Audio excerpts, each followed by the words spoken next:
Starting with the fact that women tend to be underemployed, under-resourced, or even unemployed at higher rates than men. And that's already a beginning, sort of lockout Yeah. into the best that the system could potentially offer people.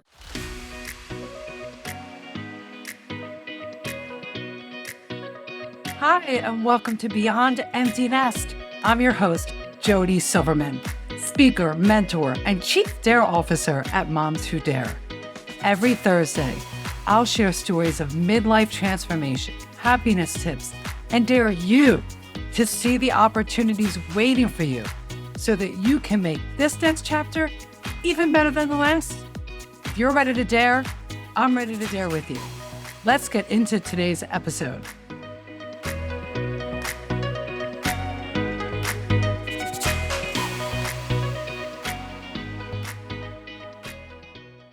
Welcome to Beyond Empty Nest, the podcast for midlife women navigating life transitions with resilience, growth, and purpose. I'm your host, Jody, and today we're diving into a topic that touches many lives: why women need support when facing illness and how they can get it. In this episode, we will explore the unique challenges women face when illness strikes, from navigating healthcare and workplace hurdles to anticipating common pitfalls like unexpected bills and insurance issues. You'll also hear strategies to stay mindful and creative, even in the face of illness, and how to line up the resources you need for care, coverage, and community. If you or someone you love has ever wondered how to navigate the complexities of illness while staying empowered, this episode is for you. Let's get started, because today we have the best person to speak to us about this topic, Rebecca Bloom. Rebecca is a workplace and insurance benefits advocate for the clients of Bay Area, Cancer Connections in San Francisco Bay Area, and supports women around the country as they navigate their health journeys. She has a book, When Women Get Sick, an empowering approach for getting the support you need, which will be published in July of 2025. And we will be sure to share it out when pre-orders open up. Rebecca, welcome to Beyond the Empty Nest. Thank you so much. It's so nice to see you. Nice to see you too. We were fortunate enough to have you join us in the Moms Who Dare Facebook group community before the new year, before 2025. And now you're back because this is really a hot topic. So much so that I think you and I just spent the last 15 minutes before hitting record, me sharing stories about navigating the healthcare industry and a bill that I keep getting. So I'm really happy you're here. And again, for everybody listening, get a pen and paper. The topic is why women need support when they face illness and how they can get it. Because it really is, we are we're living in an age where we have to self-advocate. And I will share with you, Rebecca, I know you'll agree, I'm 58, when I was growing up, we didn't get copies of our reports, our records. You went to the doctor treated you, they kept everything there. I didn't make phone calls afterwards. I didn't have to get a bill. You didn't navigate the world like we navigate the healthcare industry like we do today. So I guess the first thing I wanted to ask you is like, why women are different from men when it comes to this? Yeah, I mean, it's a great question. And I should say it's a complicated system for everyone, right? Yes. Yes. And I'm not trying to suggest that it's easy for men, not at all. It's just that there are very specific things that affect women that usually don't affect men. Starting with the fact that women tend to be underemployed, under-resourced, or even unemployed at higher rates than men. And that's already a beginning, sort of lockout Yeah. into the best that the system could potentially offer people. A second thing would be women are diagnosed later than men for almost every condition. And that's actually not only in America, that's in other countries, even ones that have nationalized healthcare.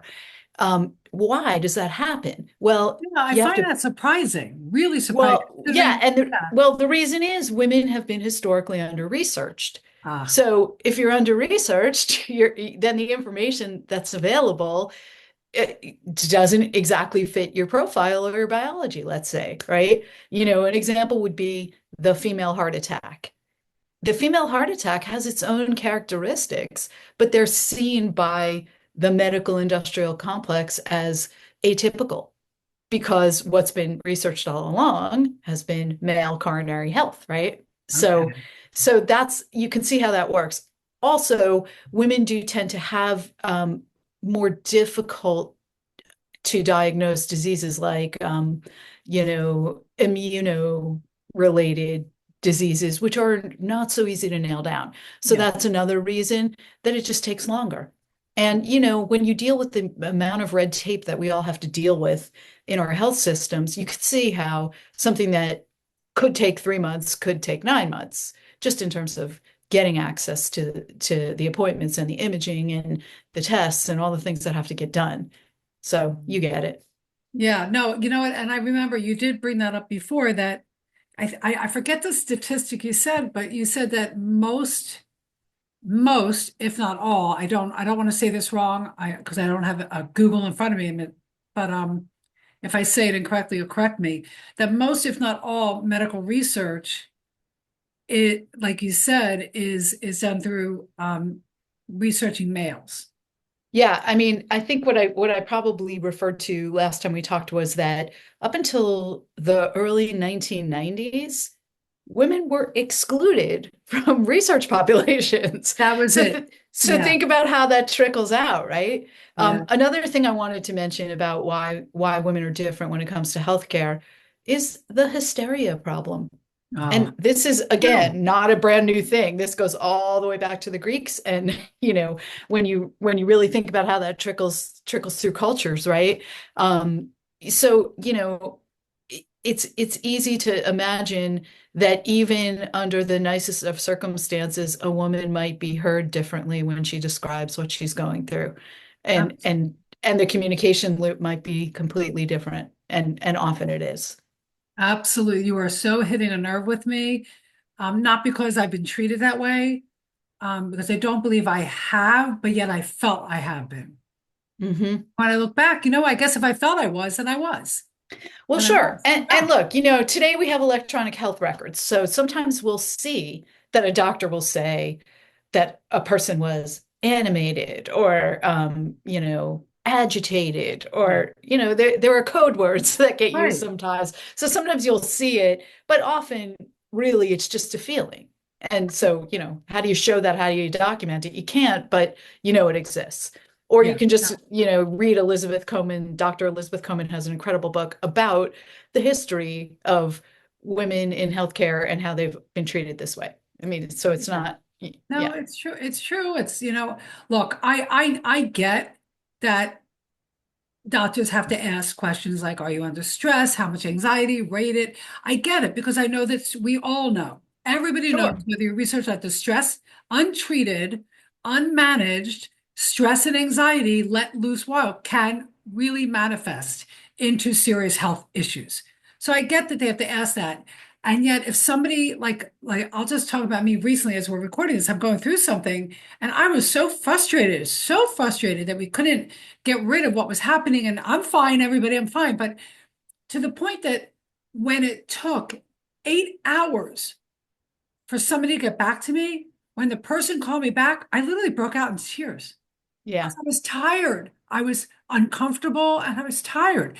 Well, who knows what they wrote in the notes, emotional or whatever. Yeah. So I get Well, that. And the and hysteria even is that's complicated too, because, I've talked to a lot of doctors leading up to writing my book, and sometimes they will write things like that. Other yeah. times they will think it, but not write it because they don't want you to give them a bad rating Right. because, it's like Mhm. the Yelp effect in medicine now. They want to get good grades too. It's so you understand how So, but crazy this whole that's a thing is. whole nother like going Yeah. out. But okay, so we have a little bit of a better understanding about why it's different for women than men. And thank you for clarifying that for everybody, because it is true. Those two things are under-researched on the hysteria issue. They're two real issues.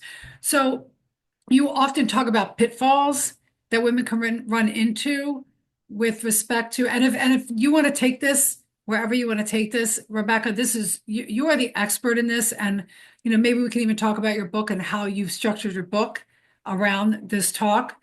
But I know that you talk about pitfalls that we as women can run into in terms of coverage, employment, unexpected bills, and it's all very overwhelming and takes time, takes energy, and there's a little bit of fear when these things happen, especially the unexpected bills. The fear is how's this going to affect my credit rating?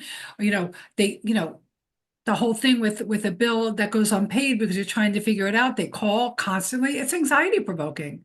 So what There's are no question about it. And it's not fake news. 1 in 6 women are in medical debt. So, you know Wow, what I I did mean? not know that. Yeah. So yes. So common pitfalls, as you say, really run the gamut, right? There's stuff in the employment world, there's the fiscal aspects of things. And then there's just, as you said, this generalized stress around getting a call back, getting an appointment, having some feeling that you can grab onto a handhold when you're dealing with uncertainty and feeling like you're going like this because you can't, right? I mean, Right. and those things all snowball. So, and that is a lot about the way I structured my book. Like I take it apart chapter by chapter into all these different venues. I'll share something interesting with you. Since the last time we talked, I did a presentation, um, and it was on more or less this topic in a room full of people who had all dealt with illness. And I don't know what possessed me to do this, but I just said, um, raise your hand if your health journey has been surprisingly smooth and nothing went wrong. Not one single person raised their hand. Not one single person. Now, a lot of these people were really well insured, employed, well resourced. It doesn't matter. The point is, everywhere you turn, the system is designed for you to walk into a wall. So, so let's talk about what some of those walls could Yeah. be. One is you don't choose who your specialists are, right? So let's say, you and I talked about this a little bit offline. Let's say you have a surgeon and you've researched the fact that that person is covered and, everything that you have lined up suggests a smooth process. Maybe you have a copayment, but you know what that is, right? And then all of a sudden you get a bill because anesthesia or radiology appears to have been either out of network or, maybe the the right person didn't file the right paper at the right time in a way that is coming down on you. You had no control over it. That's a Right. great example. It happens a lot.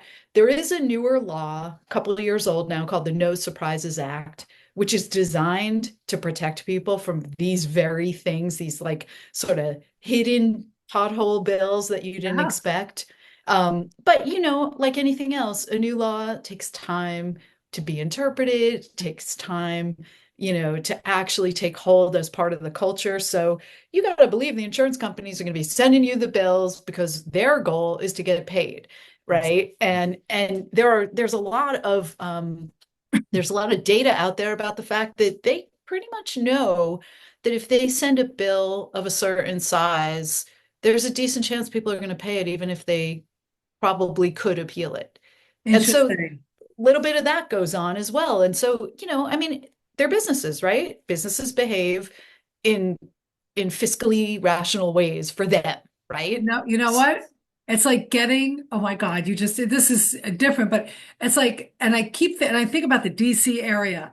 It's like getting that speeding ticket in the mail that they did off of a camera on the highway that's like under a certain number, probably knowing that I'm not traveling 4 hours to go fight a speeding ticket. Right. That's not worth my time and gas time. And then it's the same thing with the insurance. Like, well, Yeah. that's interesting. They play I that. know. I mean, this sounds nuts, but it's true. In the last 2 years, I have worked with a number of women on both coasts who have gotten bills for somewhere in the range of $800 and $900. Hmm. And there is no question the bills were wrong. Hmm. And in all cases that this happened, the woman was saying, you know what, I don't want to pay this and it's a dent in my month, but I think I'd rather pay this than deal with the hassle. And I go, no, no, no, no, hold up, hold up. Yeah. And and in every case, the bill was eventually erased with the right amount of emailing and telephoning and advocacy.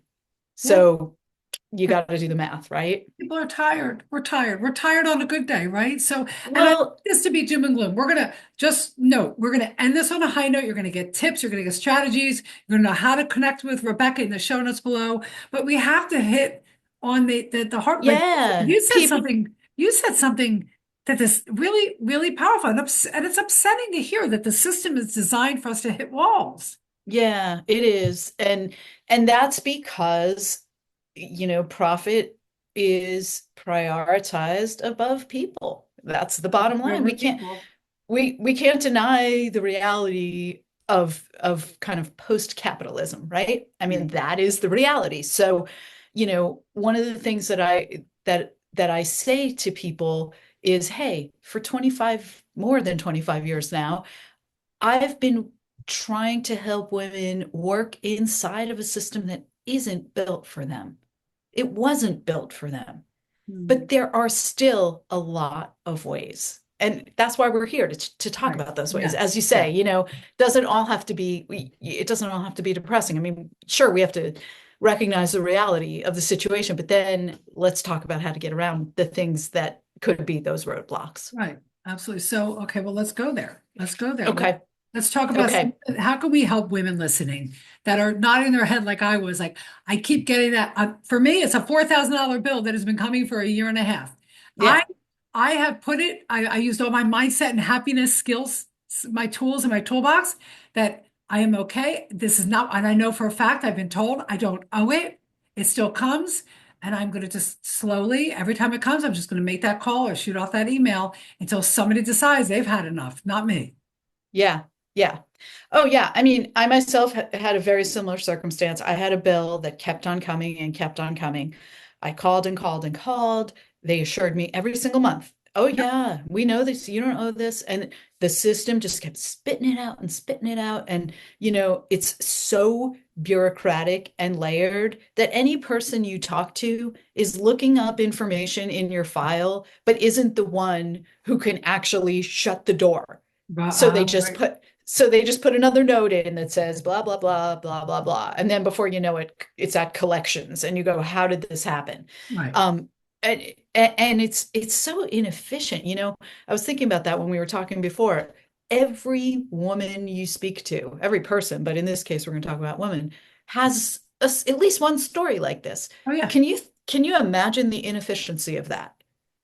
I Yep. mean, for you, this is like part of your life now. You got this bill, and it's gonna Now I it's just gonna, laugh. I'm like, well, there, boy, it's been six yeah. months. It hasn't been here. Oh, it's back.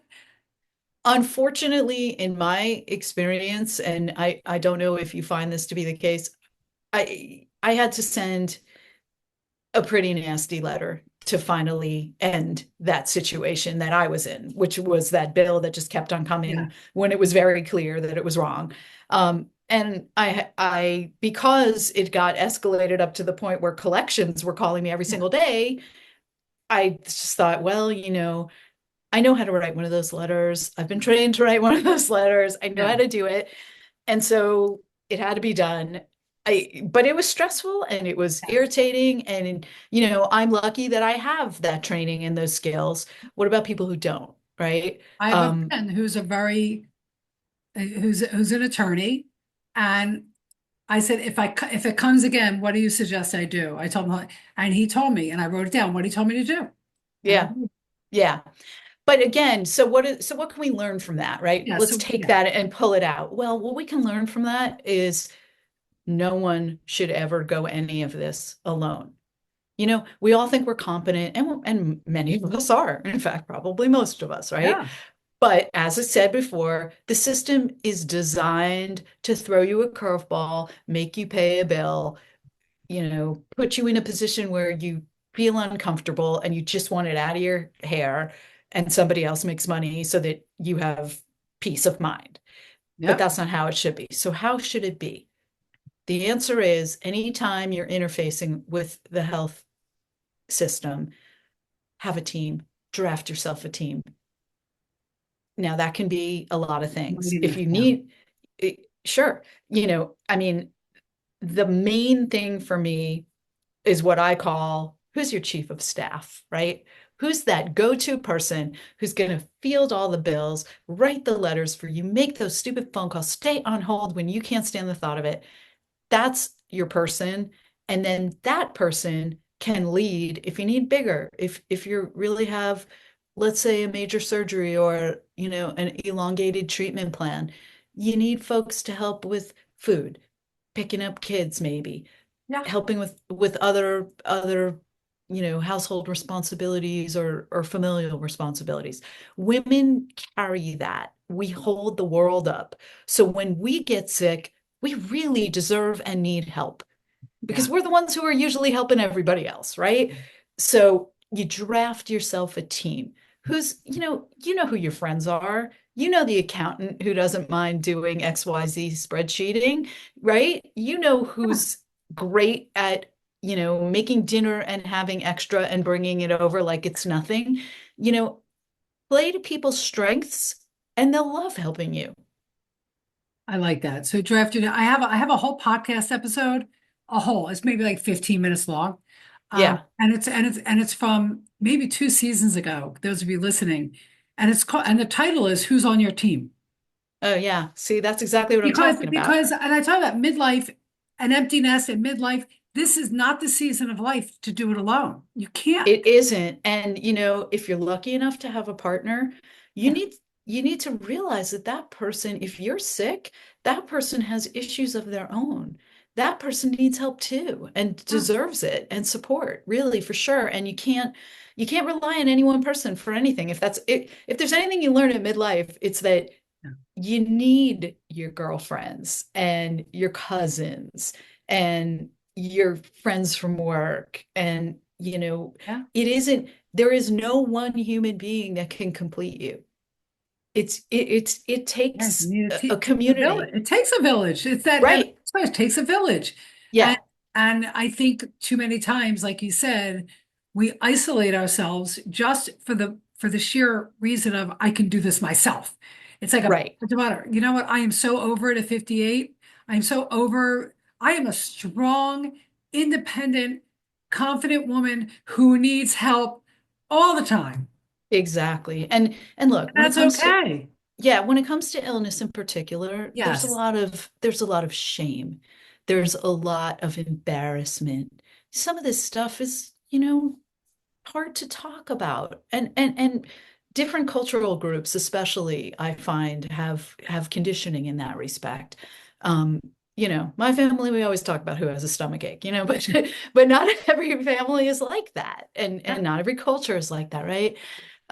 So it takes a little bit of, understanding that we all fit in this world and have some humility about that. It's not about pride. It's not about any of those things. But it's also, like I said, when you draft your team, I never mind if somebody asks me to help them write a paragraph. I can do it in 4 minutes and it would take somebody else all day. I'm not a So writer. I have yeah, a friend who's an attorney. Now she's not practicing, but yeah. I always say to her, I needed a legal verbiage for this in my business. Can you help me? She's like, sure. But yeah, and that's what I'm saying. Guess what? That's not a big imposition. And if Yeah. you ask your friend who's a great cook to, save some mac and cheese, they don't mind. In fact, I think they like it, right? We all want to, If anybody in my world called me and said, I'm really having trouble, can you make a dinner for my family this week? That's like a no-brainer to me. Right. exactly, exactly. But we're trained to, rugged individualism, go it alone. So But, craft your team. draft that team and really think about who you ask what of. Because if you ask somebody to do something in their sweet spot that they love and they're good at, that's just going to build goodness in your life. That's not an imposition, not at all. Right, so we're going to draft our team, and here's what I'm going to say, because this, like, if there are people out there that really don't have community, they really struggle with having those Well, people. of course. You know And what? COVID No made one. that worse. I was going to say, you know what? You can contact a social worker at a healthcare facility, or I would even say Google your township where you live Yes. and see what resources your township, with your county, where you live. You can contact your state representative's office. I don't do this, but I know people who have. And Yeah, like their state representatives, local in your community, they have come through for some people I know. absolutely. There Listen, are there are resources that we have no idea exist out there. connection is a social determinant of health. Oh, That's how serious it is to be yep. connected, right? So another tip I'd have for you there is disease-specific organizations are Okay. so wonderful and rich and helpful. They have everything from mindfulness programs to experts in They treatments. do. And more than anything else, their advisory boards are always made up of the local doctors. So you can't get in through your health insurance company to the top That's a good brain tip. in your field. You go to the disease specific organization, they have that doctor on speed dial. That is a There's, wonderful tip. That is, if you yeah, take anything away from it, that is because I'm thinking to myself, like, my sister-in-law, who's no longer here, over 25 years of metastatic breast cancer, living beyond breast cancer, lbbc.org. Oh my yeah, gosh, the resources that they have through absolutely. that organization. So disease-specific organizations, that's a great. Yeah, it's a really big deal. Um, I came across at a conference I was speaking at recently, another amazing organization here in California called secondopinion.org. People just assume that you have to pay for a second opinion. And usually a second opinion is going to be out of network. I tell people if you're going to pay cash for anything, pay cash for someone's brain. Don't worry about, you don't want to pay for treatment and medicine out of network. That's going to cost you a Right, fortune. right, right. Pay for an hour of someone's time. But this organization goes it even better. They have a whole group of doctors who want to give their time for free, who are more than happy to get on a Zoom, listen to what your diagnosis is, what the protocol is, and they will weigh in on whether they think that's the right answer or not. And I if did they have not know another, this. isn't that incredible? When I met them, I thought, you guys, why aren't we stamping this all over every state? This should be everywhere. Oh my gosh. I don't know. It's the first I've ever heard of it. And when you say draft your team, I just want to be clear. If you don't have the person, these are teammates right here. The Exactly. disease specific organization is your team. Yes, your Township neighbors are, offices, your neighbors are your team, your secondopinion.org. yes. Anybody, any organization, any human being that you can find that can hold your hand for even part of the journey is drafting your team. Here's another example. You've got a neighbor down the street who's a doctor. You say to that person, is there any chance I could talk to you when I get that report and it's 7 o'clock at night and I'm flipping out? Could I call you and ask you what this word means or what that word means? Most often they will say, of course. Yeah. Yeah. And on that note, that's another tip that isn't about the team itself, although it is. Um, I believe in reaching out before you have the emergency. So one of the things I tell people in my book is draft an email that says, Dear so and so, whether it's the head of HR at your company or a person who's the point person at your health insurance company, or someone at a disease specific organization that is the disease you've just been diagnosed with. And you say, I'm embarking on a health journey. I would really love to know that I could reach out to you should something arise. Could we just establish connection right now? I would really appreciate that. Oh, I love that. I And never even thought of that. it's, yeah, it's a great thing to do that I tell people to do it all the time because then when you get in that scary hot moment, you've got somebody. You don't have to start with the Googling. You've got Wow. somebody to reach to. And people appreciate it too. Everyone wants the heads up because then when they see an email from you, they know who you are. I You're love not a stranger to them either. Oh, I love Yeah. all these tips. This is great. I love everything about this episode, Rebecca. We started out talking about the really hard truths that Yeah. sound depressing and sad and oh my God, no. And then we ended with the drafted team and what that could look like. And there's so much out there. That's the good news. There's people like you, there's organizations. It's just that we need to amplify your voice more and so that we can learn about things like secondopinion.org and drafting Yeah, an email and being proactive, and that these are the things we can do. Because when we're in it, we're emotional. We are emotional. I We agree. and we're stressed. And there's nothing wrong with being emotional and stressed. It just means you might not be thinking clearly enough I for yourself. But you have a team, and someone can say, "Well, hey, Rebecca, I hear you're saying this.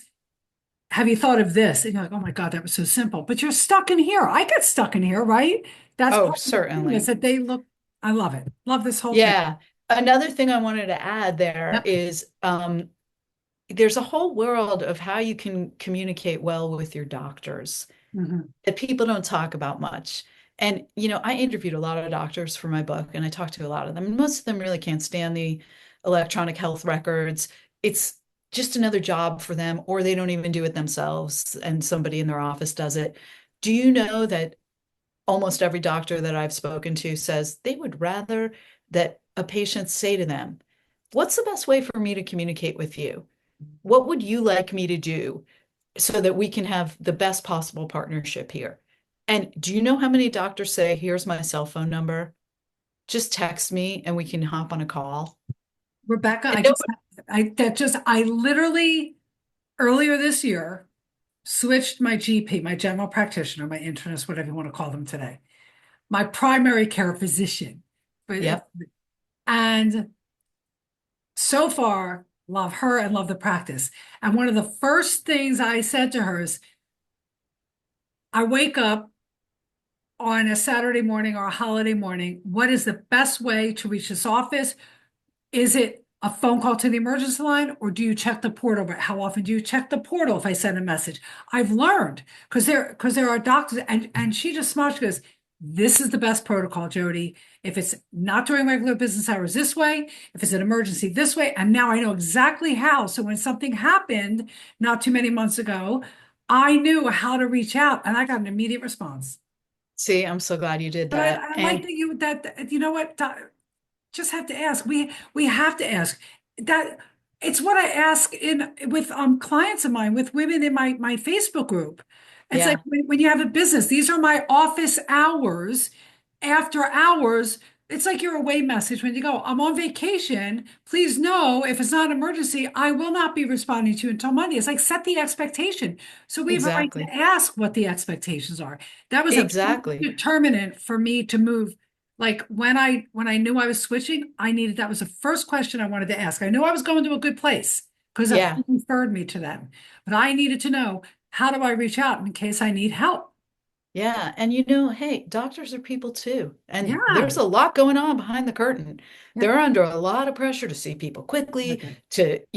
you think that, not you, but people think, "Oh, I can't speak to the doctor. The doctor's this godlike person far away." No. Um, Most of the time, they prefer direct communication, respectfulness, all the same things we all want, Mhm. and really it makes a difference. It No does. It makes question. a huge difference. So draft a team, go back and listen to all the ideas, and ask your physician, your surgeon, your healthcare provider, what is the best way for me to communicate if I have a question, if I have an emergency or a basic question. There could be two different ways that they want you to communicate that way. So these are great. Yeah. And These know the difference. When do you actually need to speak to the doctor? Like, can I take a second pill? Versus when could you speak to somebody in the front office? yeah, Can I come in Tuesday? Right? Know the difference. Who do you ask? right. Right? I love that. Yeah. Oh, and by the way, simple medication questions when you have medication. Here's a good tip. Ask your pharmacist.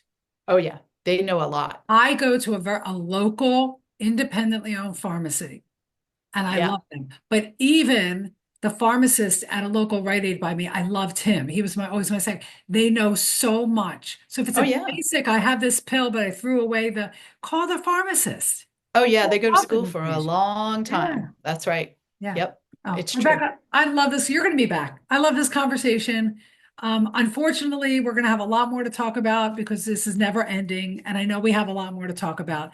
But nobody gets out of here without a dare. Now, I don't remember if you know what your dare was for the audience. I have what your dare was. I know what it was. So if you don't have it and you don't remember it, I got you covered. Let me know. Well, I mean, I can always come up with another I mean, one, if you want but to come up with it, go for it. I- so I'm to dare the audience to do something. Yeah. Yes. Yeah. I dare you to value yourself to be proactive enough to really think about what you would do on a health journey before you have to. I love that. Dare to be proactive, which requires you Yeah. to think about what can I do now to have things in place for when and if I really need something in the health space. Yeah. I like that. Dare to be proactive. Love that, Dare. That's a good, Yeah. because a lot of us just wait. We're busy, busy, busy, busy people, right? We're back at busy, busy, full lives that we have. Don't you are your first priority. You might not think you are, but you are. Yeah. Because you're not healthy. And then if you're stressed because of the fallout from not being proactive, that's just going to lead to more stress and angst and problems. So dare to be proactive. And we'll type that out, what you All said, right. Shona. Sounds good. And also, understand that as much of a jungle as this feels like, and objectively it is one, there are ways to find your way. And the key is linking arms with people who've been there before and people who have experience and knowledge and compassion. And those people exist. Love that. Right here and Beyond Emptiness, Rebecca Bloom, she exists. And when your book comes out, you're going to let me know and we will share it and share when it's open for pre-order, you'll let me know. Yeah, I'll let you know. Then that ought to be soon. Good. I hope it Awesome. will. All right, everyone. Don't forget to let us know what your takeaway from this episode was. And then tune in next week for a very special treat. It's our 100th episode. And I've brought back 4 past guests that you will love for an exclusive Dare On Empowerment panel episode, talking all about how to get started on reclaiming your dreams and purpose. Don't forget to tune in for this 100th episode. And as I always say, dare on.